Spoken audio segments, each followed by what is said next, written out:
이 가난한 자는 여러분과 함께 말씀을 본 적이 있습니다. 여러분과 함께.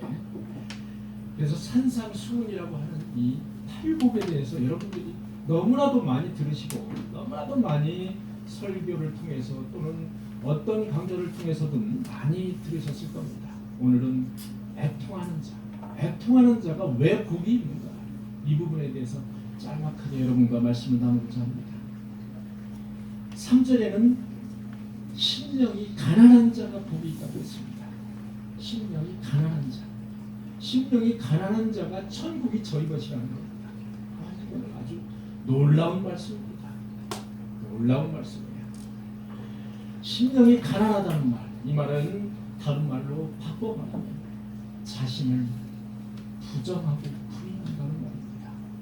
여러분, 꽤 됐습니다. 이 말씀을 여러분과 함께 나눈 지는 꽤 됐습니다. 자신을 부인한다는 것, 그것이 바로 심령이 가난한 자다. 나의 의로움과 나의 능력을 내가 신뢰하지 않는다는 것입니다. 나의 의로움과 나의 능력을 내가 신뢰하지 않는다는 거예요. 모든 의로움과 모든 능력은 전적으로 하나님께 있다는 것을 믿고 신뢰한다는 것입니다. 그것이 바로 심령이 가난한 자의 특징이라는 겁니다. 나는 영적으로 아무것도 할 수 없는 파산자. 나는 파산자. 나는 영적으로 아무것도 할 수 없는 그런 파산자임을 인정합니다. 그것이 바로 심령이 가난한 자.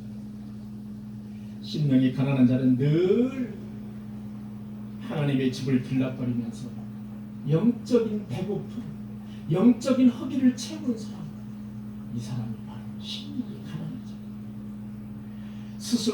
나 스스로 영적인 비천함을 인정하는 사람, 영적인 무능력자임을 고백하는 사람, 교만을 버리고 겸손으로 허리띠를 두르는 사람, 그리고 상하고 통회함의 심정을 갖고 있는 사람, 늘 하나님의 은혜를 낮은 자세로 갈구하고 갈망하는 사람, 이런 자들이 심령이 가난한 자, 이런 자들이 바로 천국이 그런 자들의 것이다.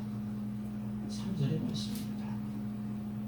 사랑하는 성도 여러분, 우리가 1m의 건물을 세우려면 1m만 파면 됩니다. 100m의 튼튼한 건물을 세우려면 여러분 지하로 최소한 30m에서 50m 이상을 파 내려가는 엄청난 수고가 있어야지만이 그 튼튼한 건물을 세울 수가 있다는 것입니다. 여러분, 영적인 축복의 기초공사는 바로 밑으로 내려가는 수고가 있어야 된다는 것입니다. 바로 낮아지는 수고, 내가 겸손해지는 수고, 그 수고가 없이는 안 된다는 것입니다. 사랑하는 성도 여러분, 우리 모두 심령이 가난한 자, 겸손한 자가 되어서 천국을 소망하고 천국을 확보하시는 저와 여러분들이 되시기를 간절히 축원합니다. 그런데 주님은 그 다음으로 두 번째로 이렇게 말씀하시는 겁니다. 애통하는 자가 복이 있다는 겁니다. 왜? 즐겁게 사는 자가 복이 없고 애통하는 자가 복이 있을까요? 왜? 그저 기뻐하고 즐거워하는 자에게 복이 없고 왜 애통하는 자가 복이 있다고 주님은 말씀하시는 거다 이겁니다. 아무리 생각해도 참 이상한 축복입니다. 애통하는 자의 복은 참으로 이상한 복으로 우리 눈에 보인다는 겁니다. 여러분, 애통이라는 단어는 헬라어의 펜데오라는 말입니다.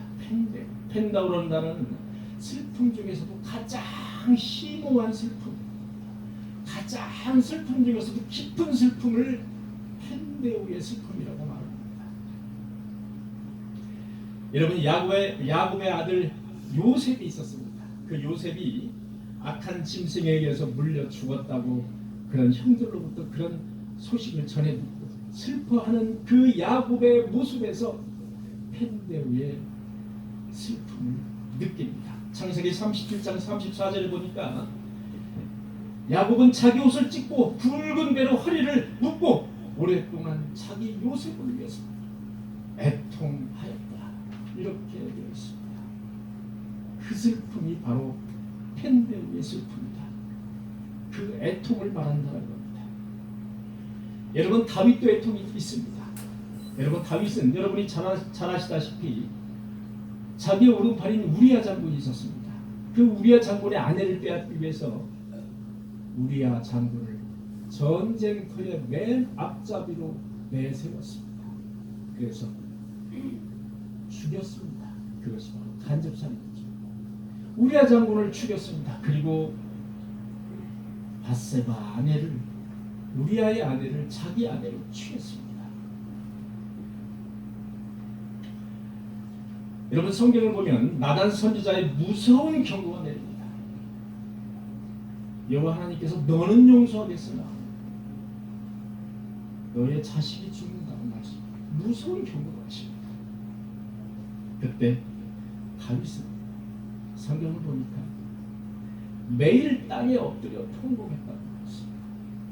매일 땅에 엎드려 통곡했다. 시편 6편 1절에서 2절을 보니까 여호와여 주의 분노로 나를 책망하지 마시오며 주의 진노로 징계하지 마옵소서. 여호와여 내가 순척하였사오니 내게 은혜를 베푸소서. 여호와여 나의 뼈가 떨리오니 나를 고치소서. 이 정도 되면 바로 펜데우의 슬픔이다, 펜데우의 애통이다 라고 말할 수가 있는 것입니다. 여러분 또 있습니다. 히스기야는 젊은 시절에 죽을 병이 걸렸습니다. 죽을 병. 자, 왕인데 죽을 병이 걸렸다. 방법이 없는 겁니다. 무엇을 다 해봤다는 거죠. 권력을 가진 자, 재산을 많이 축적한 자가 죽을 병에 걸렸다는 것은 모든 수단과 방법을 다 이미 해봤다는 것입니다. 그가 죽게 되었습니다. 이사야 38장 1절에 보니까 이사야가 내 집에 유언하라, 내 집에 유언하라. 이제 너는 내 집에서 유언하고 죽어라 얘기입니다. 네가 죽고 살지 못하리라 여호와께서는 그렇게 말씀하셨느니라. 청천벽력 같은 그런 소리를 바로 히스기야 왕이 듣습니다. 2절에 보니까 히스기야 얼굴을 벽으로 향하고 여호와께 기도하여 이르되 여호와여 구하오니 내 주 앞에서 진실과 전심으로 행하며 주의 목전에서 선하게 행한 것을 좀 도와주십시오. 그것을 좀 기억해 주십시오 하면서 심하게 통곡을 했다. 이 통곡이 바로 펜데우의 통, 펜데우의 애통, 그 슬픔이라는 것입니다. 이사야 38장 5절을 보니까 여호와께서 히스기야에게 눈물의 기도, 히스기야의 그 애통하는 펜데우의 그 애절애절한 그 슬픔의 기도를 들으셔 이렇게 말씀을 하십니다. 내 눈물을 보았노라. 내 수완에 15년을 더하고 이렇게 말했습니다. 그러면서 히스기야에게 여호와 하나님께서 위로하시는 장면이 나옵니다. 그만큼 우리 인간에게도 이 애통함과 정말로 펜데우의 눈물, 이 슬픔은 우리 인간에게도 얼마나 마음을 움직이는지 모릅니다. 그런데 이것이 하나님의 마음도 움직인다는 사실을 우리는 알아야 됩니다. 이 세 사람의 공통점이 있습니다. 공통점은 모두 그 대상이 사람이 아니라 하나님이었다는 것입니다. 대상이 하나님입니다. 인간의 연민과 인간의 슬픔과는 좀 차원이 다른, 결이 좀 다른 그런 이야기였습니다. 우리는 하나님에 대한 애통을 지금 말을 하고 있는 것입니다.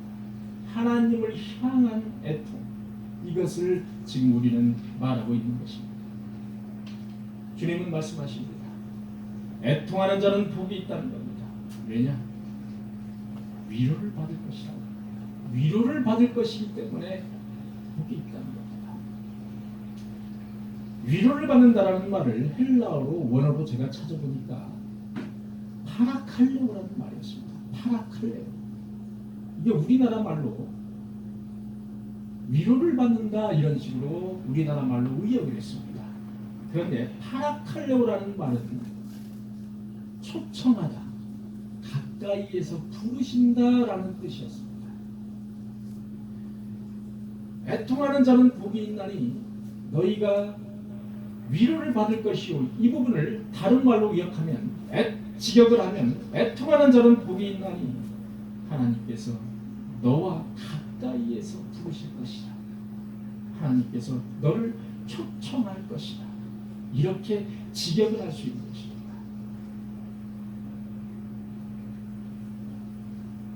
주님께서 우리 가까이에서 애통하는 자를 부르시면서 우리를 초대하시는 장면을 저와 여러분들은 연상하실 수가 있습니다. 이 단어에서 보듯이 애통하는 자는 그만큼 주님께 가까이가 있는 자이고 그러므로 주님으로부터 초청을 받기 아주 쉬운 그런 위치에 있는 자가 바로 애통하는 자다. 이렇게 볼 수가 있습니다. 애통하는 자의 눈물은 첫째, 자신 때문에 나오는 눈물이 있고 다른 사람 때문에 애통하는 것이 있습니다. 크게 두 가지로 나눌 수가 있겠습니다. 여러 가지가 있겠습니다만 저는 지식이 짧아서 이렇게 두 가지만 나눠보도록 하겠습니다. 우선 나 때문에 애통을 하는 거예요. 나 때문에, 나의 죄 때문에. 다윗의 눈물은 자신이 회개하는 그런 눈물입니다. 회개의 애통 아니었습니다. 나 자신의 죄를 참여하는 그 애통의 눈물이었다는 겁니다. 이것은 경건한 슬픔이고 하나님께 속한 애통함이고 그리스도를 염두에 둔 죄에 대한 그런 슬픔이었다. 나의 타락한 영혼에 대한 나의 고민에 대한 애통함이고 나의 죄에 대한 슬픔과 고통이 없이는 하나님의 위로도 없다라는 그 무서운 경고가 담겨있는 그것이 바로 애통하는 자의 복이라 이렇게 말할 수가 있습니다. 이 애통이야말로 구원과도 직결이 된다고 말할 수가 있습니다.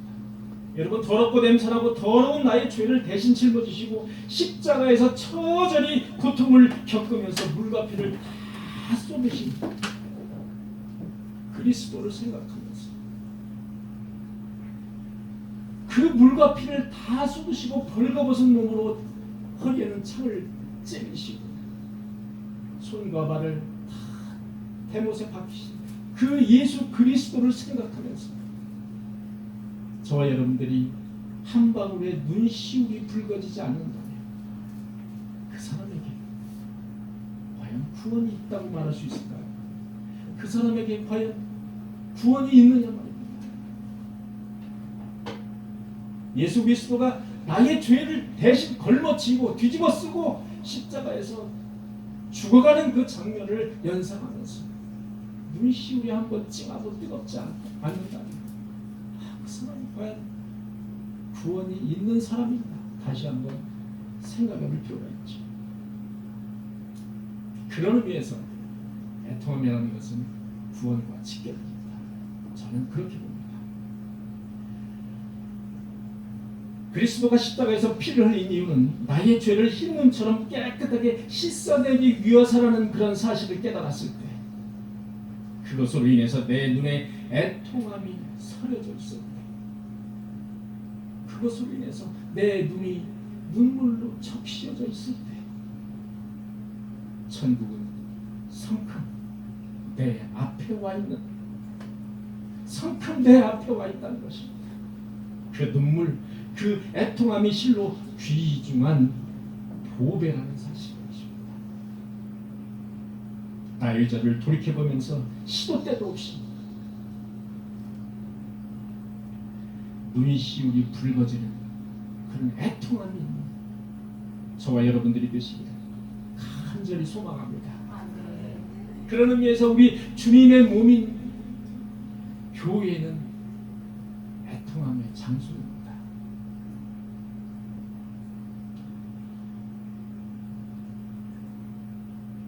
어떤 교인들은요,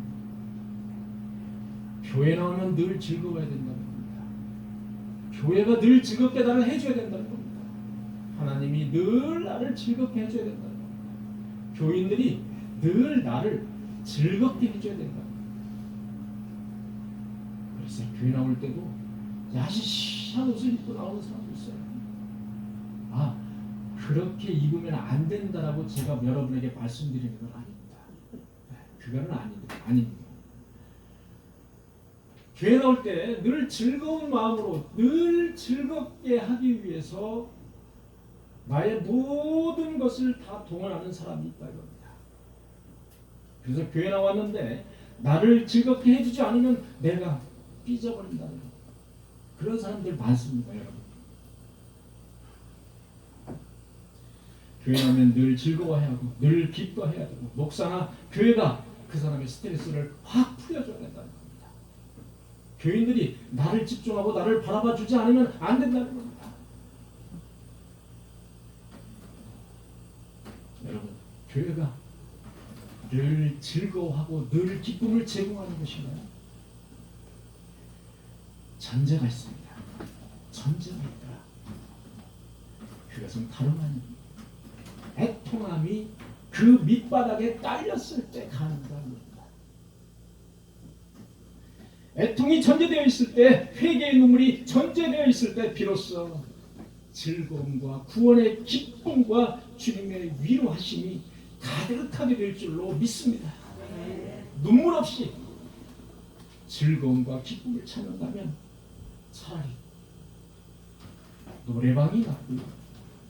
그리고 무도회장, 캬바레가 훨씬 낫습니다. 여러분 낮에 여러분들 잘 아는 분도 있으시겠죠. 가보신 분도 있으실 겁니다. 저는 많이 가봤습니다. 제가 이제 현직에 있을 때는 주로 낮에 무도회장을 많이 가봤습니다. 단속을 하기 위해서 많이 가봤는데 여러분 낮에 무도회장, 여러분 무도회장 아십니까? 무도회장 이렇게 춤추는 거 모르는 체 하지 마시고 허기서 찝사 모르는 체 하지 마시고 아시죠? 잘 우리 장로님 앞에서 제일 크게 웃으시는 거 보니까 장로님도 잘하시는 것 같습니다. 여러분 낮에 무도회장에 가면 사람 발디딜 곳이 없어요. 정말로 발디딜 곳이 없어요. 밤에 무도회장에 가면 사람이 별로 없습니다. 왜? 주로 이제 60대, 70대 되시는 분들이 주로 이제 무도회장에 오세요. 그분들이 예를 들어 1,000원, 500원 이렇게 내고 오시는 거예요. 입장 내고 오시는데 달리들 틈이 없습니다. 얼마나 사람들이 많을지 알아요. 정말 놀랄 거예요, 여러분들. 무도회장 낮에 가면. 차라리 교회 오지 말고 무도회장에 가서 춤을 추는 게 그 사람의 육체적인 어떤 건강과 그런 즐거움을 추구하는 그런 측면에서는 훨씬 낫습니다.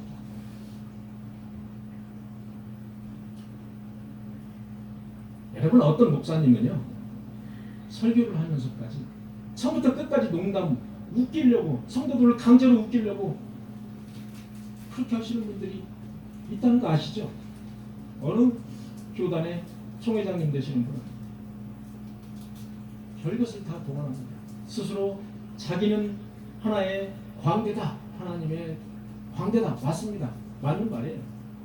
그래서 엿장수가 가위질하는 그 가위도 가지고 나오시고 어떨 때는 뭐 별것을 다 가지고 나옵니다. 별 쇼맨십을 다 합니다. 그래서 성도들을 웃깁니다. 그 이유는 성도들을 졸지 말라고 웃긴다고 합니다. 억지로 성도들을 웃긴다. 교회가 성도들을 즐겁게 해줘야 된다. 스트레스를 풀어줘야 된다. 졸지 않도록 해야 된다. 틀린 말은 아닙니다. 그러나 하나님의 말씀을 전하면서 그 속에 애통함이 절절히 되어 있지 않으면 그것도 마냥 헛것에 불과한 것입니다. 저는 그것을 너무나도 많이 느낍니다.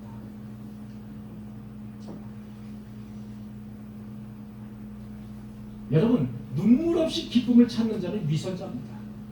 그거는 진정한 기독교인이 아닙니다. 눈물 없이 기쁨을 찾는 자는 가짜 신앙입니다. 조금 더 세게 말하면 신이신 미약자다, 이렇게 말을 할 수가 있는 거죠.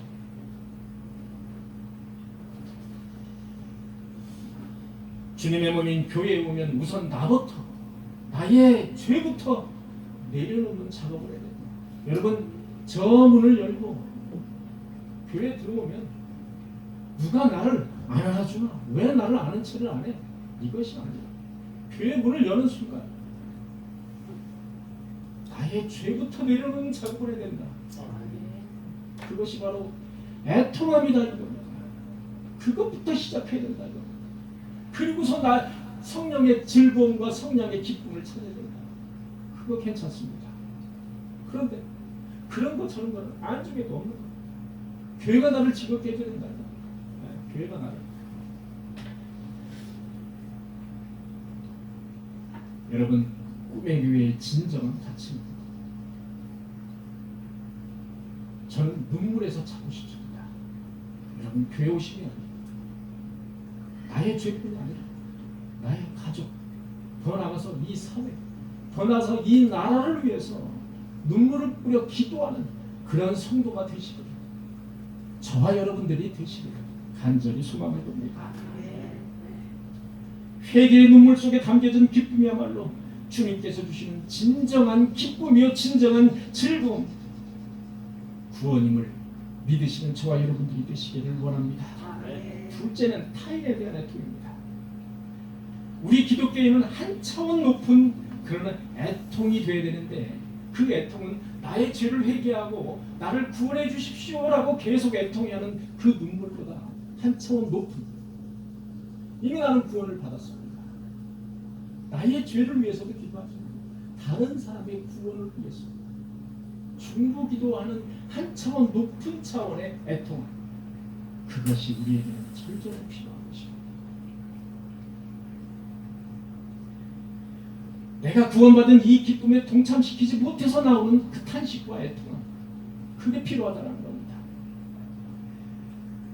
저희 돌아가신 어머님을 생각하면 딱 떠오르는 것이 기도하는 모습입니다. 기도하는 모습이 딱 떠오르는.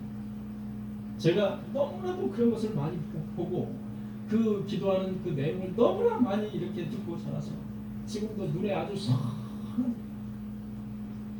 그런데 우리 어머니는 늘 기도하시면서 우셨어요. 참 많이 우셨습니다. 그 기도 소리를 되새겨보면 자식을 위한 기도, 친척을 위한 기도, 남편을 위한 기도가 주류였습니다. 지금 생각해보면.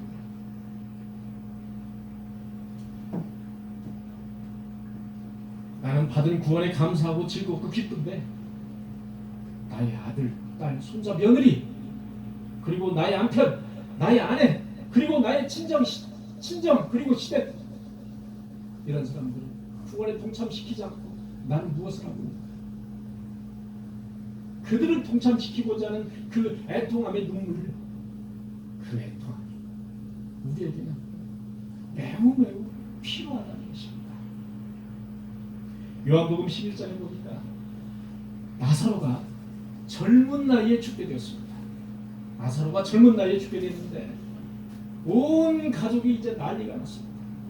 온 가족이 난리가 나고 이미 나사로가 죽었습니다. 그래서 이제 위로를 하기 위해서 유대인들이 이제 찾아옵니다. 친한 사람들이 찾아오고 동네 사람들이 찾아와서 같이 웁니다. 그 우는 것을 보고 심령에 비통하고 불쌍히 여기사 예수께서 눈물을 흘리십니다. 그 눈물, 그것이 바로 애통함의 눈물입니다.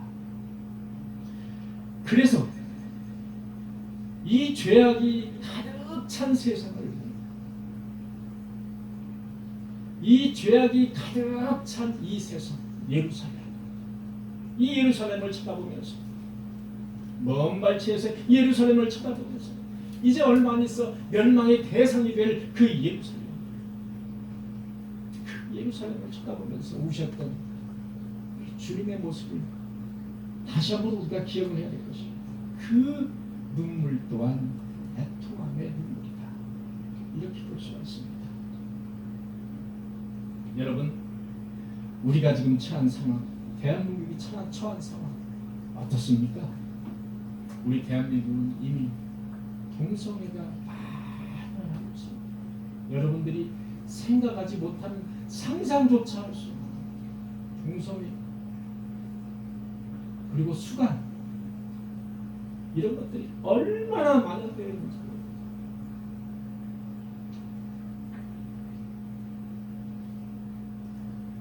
죄악의 구렁텅이로 빠져가는 이 대한민국, 죄악의 구렁텅이로 빠져가는 이 사회를 보면서 눈물의 선지자 예레미야의 그 애통함이 생각이 나는 것은 무엇일까? 코로나를 핑계로 신자들은 속수무탄하고 있습니다. 예수, 천국, 지옥 이런 말을 하면 어느새 저 사람 정신병자 아니 무슨 이런 코로나 시대에 저런 말을 하고 다니까 코로나 시대인데 무슨 전도를 해 이렇게 이야기합니다. 이렇게 많이 사회가 변했습니다. 여러분 이단 중에서도 아주 무식한 이단이 이슬람입니다. 언제 한번 이슬람에 대해서 여러분과 함께 공부를 한번 해보고 싶거든요. 제가 이슬람을 조금 배웠습니다. 이슬람을. 여러분 이슬람의 그 모스크가 대구에 이미 상륙을 해서 모스크 때문에 사회가 지금 대구에는 어지러운 거 아시죠? 네. 아마 언론을 통해서 들으셨을 겁니다. 이미 이슬람은 우리 한국에도 많이 진출을 해오고 있는 것입니다. 여러분 자기가 성령이라면서 하나님 앞에서 가소롭게 행동하는 S 무슨 단체 있지 않습니까? 이단 이거 어떻게 된 겁니까? 어떻게 된 거예요? 지금 이제 버젓이 대놓고 뭐 무슨 S 뭐 하면서 예배당 하면서 요 앞에 섰습니다. 아시죠? 왜? 길 건너 이제 대놓고 나는 이단이 아니야. 내가 성령이야. 이렇게 대놓고 얘기해요. 이 사회 한 번쯤 이런 이 사회를 가슴 깊이 한 번쯤 가슴 절절하게 느끼면서 그거를 위해서 애통해하는 그런 심정을 저와 여러분들은 가져야 된다는 것입니다. 그저 그렇겠지. 그저 그렇게 흘러가는 거야. 사회가 그러니 어쩔 수 없어. 이게 아니야. 우리가 진정으로 구원을 받은 자라면 한 번쯤은 정말로 심각성을 깨닫고 그것을 위해서 절절하게 눈물을 뿌려가면서 기도할 필요가 있다. 여러분 팬데믹이라는 코로나의 그 만연함이 우리의 영적인 영역까지 사망의 팬데믹으로 몰고 가는 것을 우리가 보면서 우리가 진정 그리스도인이라면 이러한 영적인 세계를 바라보면서 대한민국 아니 세계 전체가 처한 그런 상황을 생각하면서 한 번쯤 잠을 설쳐가면서 애통하는 저와 여러분들의 모습이 돼야 되지 않겠습니까?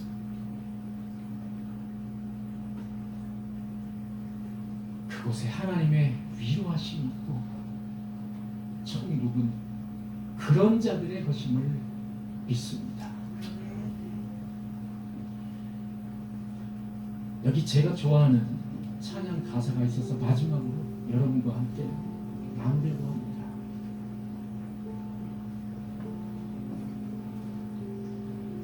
주여 나의 마음이 심히 공부합니다. 내 영혼을 붙들어 주소서. 죄로 가득한 내 마음 더러운 나의 영혼을 주여 돌아보소서. 내가 종일 눈물로 밤을 지새며 주의 긍휼을 기다리고 주여 얼굴을 내게 돌아보소서. 나의 하나님이여 내 속에 정직한 영혼을 창조하여 주소서. 내가 주님 앞에 멀리 하지 마시고 구원의 그 기쁨 내 안에 다시 다시 회복시켜 주옵소서. 하나님이 원하시는 제사, 그것은 상한 심령, 애통합니다. 하나님 원하시는 제물은 나의 찢겨진 그 심령입니다. 나의 하나님이여, 내 속에 정직한 영을 창조하셔서 나를 주님 앞에서 멀리하지 마시고 구원의 그 기쁨 내 안에서 다시 한번 회복시켜 주시옵소서. 기도하시겠습니다. 주님 감사합니다.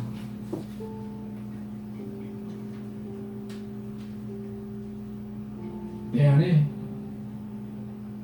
애통하는 찢겨진 그런 심령을 우리에게 주시옵소서. 그래서 나의 죄뿐 아니라 구원받지 못한 나의 자식 그리고 나의 가족, 친척, 친지들 모두 나의 애통함, 눈물로 인해서 구원의 기쁨을 누릴 수 있는 귀중한 소망을 가질 수 있도록 주께서 인도하여 주시옵소서. 이 모든 말씀 예수님의 이름으로 기도하옵나이다. 아멘. 이 시간 함께 찬양하기를 원합니다. 심령의